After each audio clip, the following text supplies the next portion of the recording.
সাফওয়ানের কাল পরীক্ষা, কিন্তু বইয়ের দিকে তার একদম মন নেই।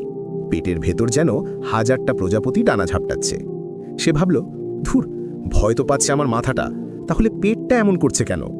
ঠিক তখনই তার বাবার শিক্ষক আর দেশের একজন বড় বিজ্ঞানী, গাজীপুর কৃষি বিশ্ববিদ্যালয়ের অধ্যাপক তোফাজ্জল ইসলাম ঘরে ঢুকলেন। সাফওয়ানের অবস্থা দেখে তিনি হেসে বললেন, কি ব্যাপার সাফওয়ান, তোমার দ্বিতীয় মস্তিষ্কটা বুঝি একটু বেশি চিন্তা করছে? সাফওয়ান অবাক হয়ে বলল, দ্বিতীয় মস্তিষ্ক? সেটা আবার কি?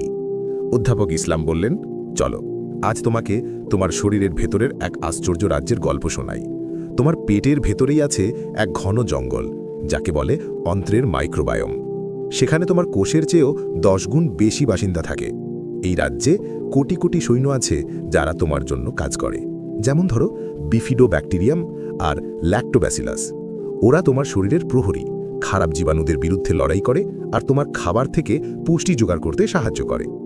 শুধু তাই নয়, রোজবুড়িয়া আর অ্যাকারমানচিয়ার মতো কর্মীরা আছে যারা রাজ্যের দেওয়াল, মানে তোমার অন্ত্রের ভেতরের স্তরকে সবসময় মজবুত রাখে। ওরা হলো সেরা রাজমিস্ত্রি। কিন্তু সবচেয়ে মজার ব্যাপার কি জানো? তোমার মন ভালো রাখার জন্য যে সেরোটোনিন নামের খুশির হরমোন দরকার, তার প্রায় 95 ভাগই তৈরি হয় এই রাজ্যে। তারপর সেই খবরটা একটা গোপন হাইওয়ে দিয়ে তোমার মস্তিষ্কে চলে যায়। একেই বলে গাট ব্রেন অ্যাক্সেস। সাফওয়ান বলল, তাহলে আমার পেটের প্রজাপতিগুলো আসলে ওদেরই পাঠানো বার্তা? ঠিক তাই বললেন অধ্যাপক। তবে এই রাজ্যের শত্রুরাও আছে, যেমন অতিরিক্ত চিনি বা ফাস্টফুড। আর যখন তখন অ্যান্টিবায়োটিক খেলে তো ভালো মন্দ সব সৈন্যই মারা পড়ে। তাহলে আমি আমার বন্ধুদের কিভাবে সাহায্য করব? চিন্তিত হয়ে জিজ্ঞাসা করল সাফওয়ান।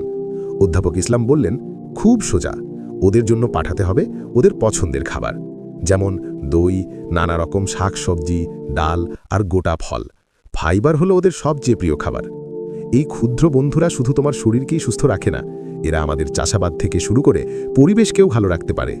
এদের সম্ভাবনা এতটাই বেশি যে আমি এদেরকে আমাদের দেশের জন্য জৈব সোনা বা বায়োলজিক্যাল গোল্ড বলি।